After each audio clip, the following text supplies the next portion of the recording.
प्रश्न क्या है? समय ना खराब करो, सबको मेरा बात प्रश्न करनी है। यही है कि हिंदू जो समाज है, हिंदू जो धर्म है, हाँ। उसके लिए आप एक सही बात बताया करो, देश के हित में कोई काम बताया करो। अच्छा। हमको आपकी कोई ऐसी बात मजबूत नहीं लगती कि जो आप सही बता रहे हैं। अच्छा, यस। मतलब सब गलत बता रहे हैं हम। अरे बाप रे, ये तो धोती खोल रहा है। मैं आज जो कहना जा रहा हूँ यहाँ पर शायद कभी किसी ने ना कहा होगा ना सुना होगा, और हर यहाँ जो जनता जनार्दन बैठे हैं, हर सवाल का जवाब मेरी बात ही सुन के मिल जाएगा। तो मैं यहीं का हूँ, देवरी पीपल का, तहसील मझौली, जिला जबलपुर जी। तो आपका छोटा भाई हूँ। तो अनुद्र जी बड़े भाई को मेरा जय सिया राम, राम राम। मेरा आपसे यह क्वेश्चन है कि यह जो हम भागवत करते हैं यह किस लिए करते हैं, वह बताएं। भागवत चारों पुरुषार्थों को देती है, धर्म, अर्थ, काम, मोक्ष। राजा परीक्षित जी को 7 दिन में मरने का श्राप लगा था।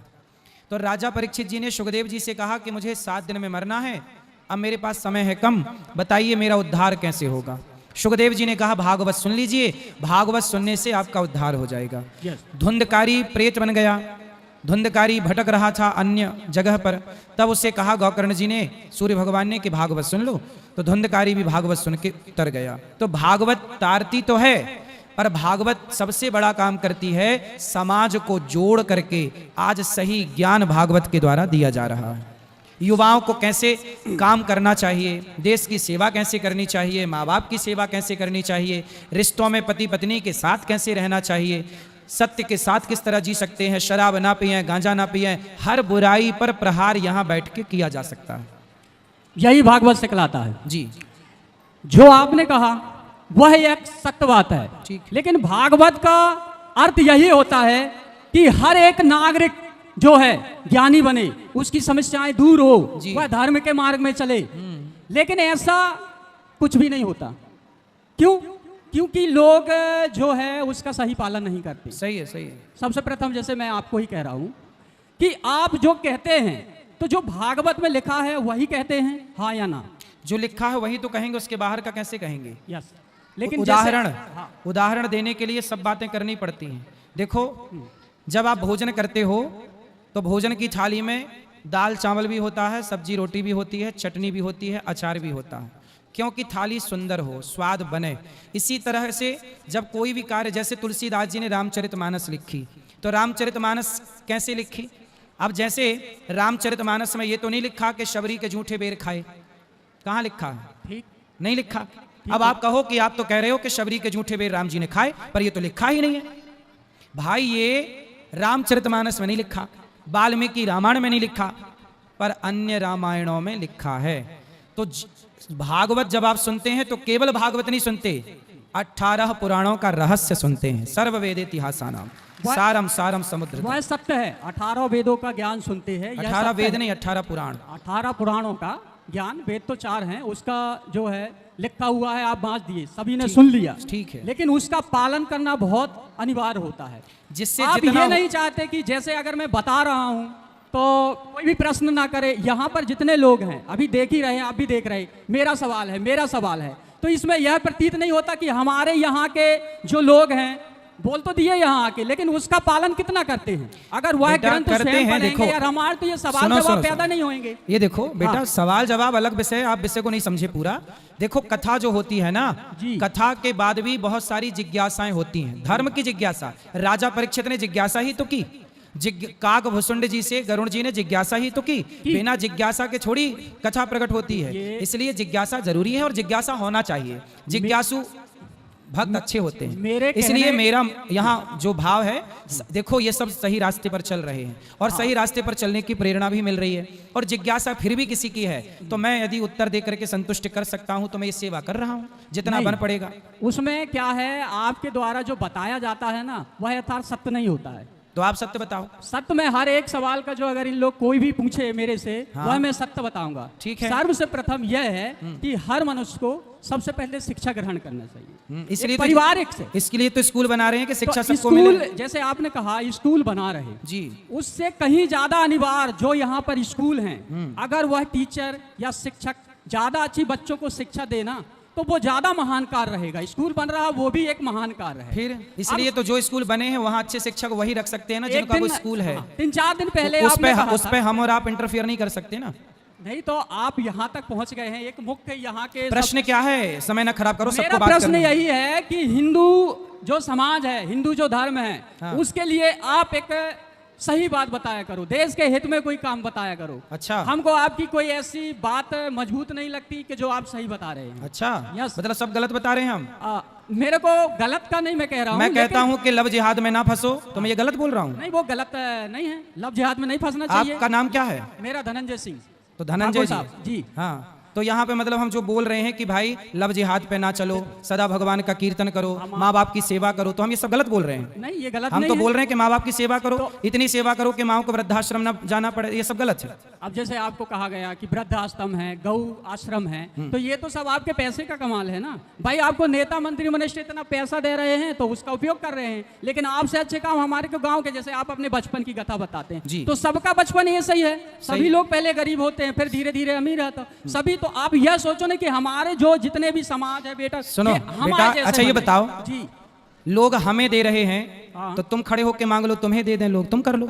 हम तो ये चाहते हैं कि अगर आपका ऐसा अधूरा है? भी, अगर छोटा भी, अगर हमको सबको अगर यदि कोई भी तुम्हें पद देते मिलेगा, हैं तो तुम भी मांग लो, इसमें बुराई क्या है? हम ऐसी सेवा कर देंगे ना कि देश के हित तो में देखो काम एक हो बात जाए। बताओ, जी। यदि आप सेवा करोगे हाँ। तो मैं आपका हाथ तो नहीं पकड़ूंगा। मैं कर रहा हूँ सेवा, अच्छा आप सेवा करोगे यस। तो मैं आपका हाथ तो नहीं पकड़ूंगा। आप भी सेवा करो, हम भी सेवा करें, नहीं। ये भी सेवा करें। जब सब लोग सेवा करेंगे तब हमारा भारत समृद्धवान होगा। माइक इसीलिए हमने पकड़ा है कि इस माइक के माध्यम से आपको बता सके कि हिंदू धर्म को आगे कैसे बढ़ाओ। हिंदू धर्म बेटा, हिंदू धर्म सदा से आगे है। 700 साल तक गुलाम था। जो कथावाचकों के द्वारा जो बताया जाता है वह सिर्फ अपनी तारीफ भर करते हैं, जो धर्म ग्रंथ में लिखा है उसकी तारीफ नहीं, भगवान की तारीफ नहीं। जैसे मैं कहता आज सुनो, सबसे लास्ट में क्या बोलते हैं, धर्म की जय हो। धर्म की जय नहीं होती, अधर्म का नाश हो। मैं बता रहा हूँ ना, अधर्म का नाश हो। ज्यादा अधर्म पड़ा है।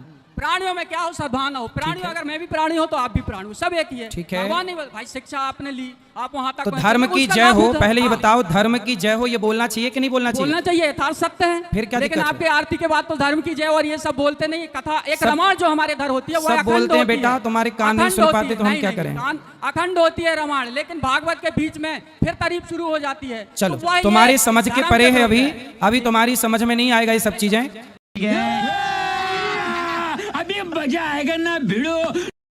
कबीर नौमन सूत उलझिया, ये ऋषि रहे झकमार, सतगुरु ऐसा सुलझा दे, उलझे न दूजी बार। नमस्कार दर्शकों, इस चौपाई का अर्थ है कि काल प्रेरित नकली धर्मगुरुओं द्वारा आध्यात्मिक ज्ञान को चाहे कितना ही क्यों ना उलझा दिया गया हो, सतगुरु उस उलझे हुए आध्यात्मिक ज्ञान को इतना सरल कर देता है कि दोबारा उस सुलझे ज्ञान को कोई उलझा नहीं सकता। और दर्शकों, आज संत रामपाल जी महाराज जी ने वेद आदि शास्त्रों से आध्यात्मिक ज्ञान को इतना सरल कर दिया है कि आज हर कोई इस बात को स्वीकार कर रहा है कि कबीर इज गॉड। कौन कबीर? वही कबीर जो 600 वर्ष पहले 120 वर्ष काशी में जुलाहे की भूमिका करके चले गए। अब वो धर्मगुरु जो कई वर्षों से पीढ़ी दर पीढ़ी जनता को ये ज्ञान बता रहे थे कि ब्रह्मा विष्णु महेश भगवती और गणेश यही पूर्ण परमात्मा है, यानी पूर्ण परमात्मा का स्वरूप है, और इन्हीं की पूजा करने से मोक्ष प्राप्त होता है। अब उन नकली धर्मगुरुओं और उनके शिष्यों को संत रामपाल जी महाराज जी के ज्ञान से बहुत दिक्कत हो रही है, क्योंकि वो नकली धर्मगुरु और उनके चेले इस बात को समझ चुके हैं कि अगर इसी तेजी से संत रामपाल जी महाराज जी का ज्ञान फैलता रहा तो वो दिन दूर नहीं जब आध्यात्मिक जगत में उनका अस्तित्व भी खत्म हो जाएगा। और इसकी शुरुआत अब हो चुकी है।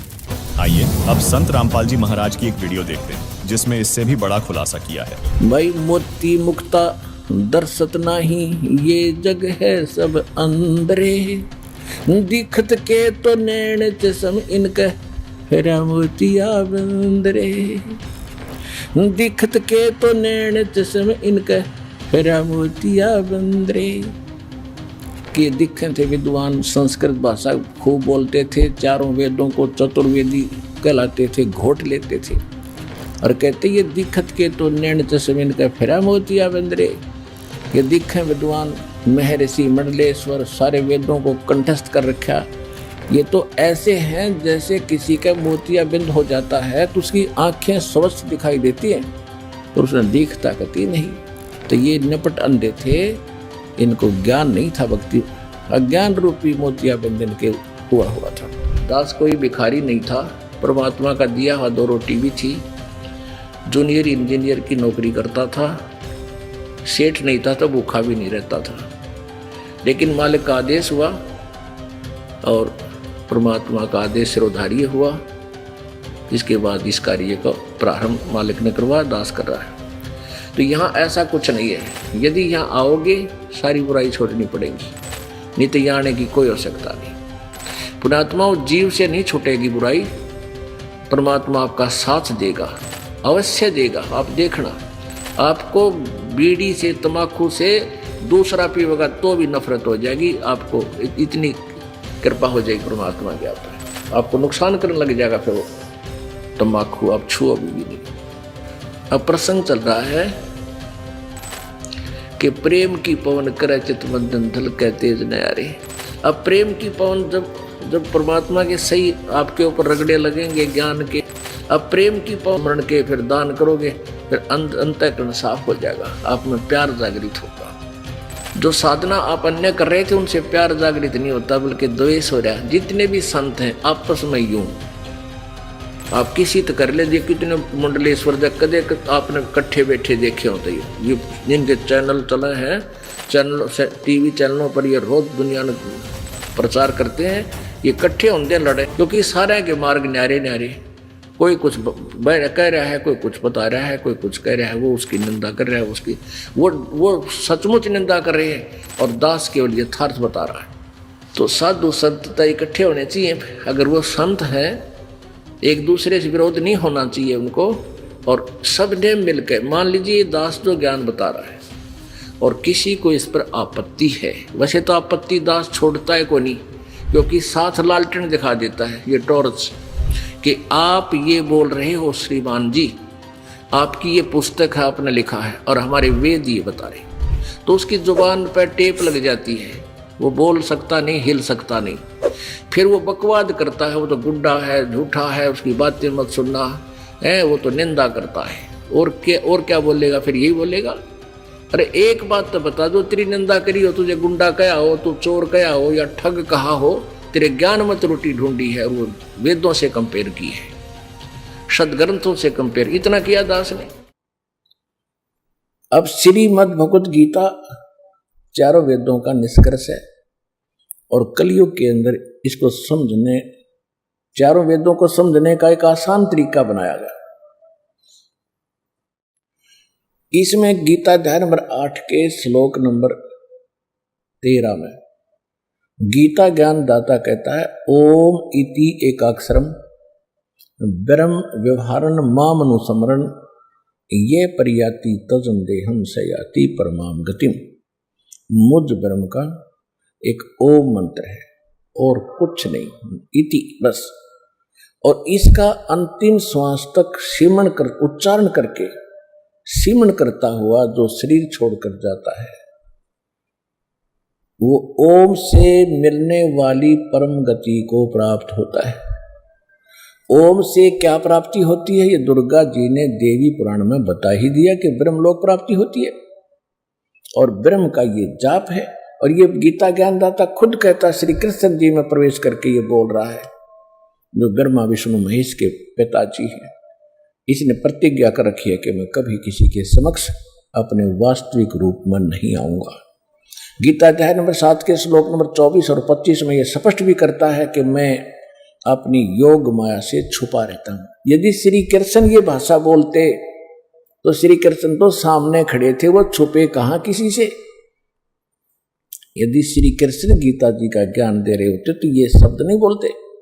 वो कहता, मैं अब देख बाहर निकला हूं, तेरे अंदर से प्रवेश करके बाहर आया हूं और ये मेरा वास्तविक रूप है और मैं कृष्ण नहीं हूं। मुझे अव्यक्त को ये व्यक्तिम आपनम मननते अबुझा, बेबुद्धि के लोग, ये मंदबुद्धि के व्यक्ति, मुझ अव्यक्त को मैं कभी किसी के सामने नहीं आता, छुपा रहता हूं। मुझे व्यक्ति मान रहे होंगे कृष्ण रूप में, मैं कृष्ण नहीं हूं, मैं तो अपनी योग माया से छुपा रहता हूं। ये मेरा अटल अनुत्तम नियम है। अटल माने सदा रहने वाला, अनुत्तम माने घटिया। क्योंकि जब एक सारी सृष्टि का यहाँ का मालिक माना जाता है, ब्रह्मा विष्णु महेश का पिता है, वो पिता आज पुत्रों को भी ज्ञान नहीं मेरा पिता कौन है कैसा है, तो वो व्यक्ति कैसा हो सकता जो अपने बच्चों से भी छुप कर रह रहा है? उसमें कोई दोष है, वो कोई निकम्मा आदमी है। अपनी उस इंसल्ट से डरने का कारण अपने बच्चों को भी मुंह नहीं दिखाता। वो मुंह दिखाने लायक नहीं रहा वो व्यक्ति जो ऐसे बोलता है। तो इसने ऐसी ही गलती कर रखी है और ऐसी कर ही रहा है। ये 1 लाख रोज मानव शरीरधारियों जीवों को खाता है। यहाँ हाहाकार मचती है, किसी का बेटा मर गया, किसी की बेटी मर गई, किसी का पति मर गया, किसी की पत्नी मर गई, किसी की माँ, किसी का बाप। तो ऐसा व्यक्ति सामने कैसे आएगा? तो ये खुद कहता है मैं अपनी योग माया से छुपा रहता हूं, ये मेरी अटल प्रतिज्ञा है। तो इससे सिद्ध हो गया कि ये गीता ज्ञानदाता श्री कृष्ण में प्रवेश करके बोल रहा है कि मुझ ब्रह्म का ओम इति एकाक्षरम ब्रह्म व्यवहारण माम अनुसमण। ब्रह्म माम यानी माम ब्रह्म, मुझ ब्रह्म का एक ओम मंत्र है और इसका सिमरण करता हुआ, उच्चारण करके सिमरण करता हुआ,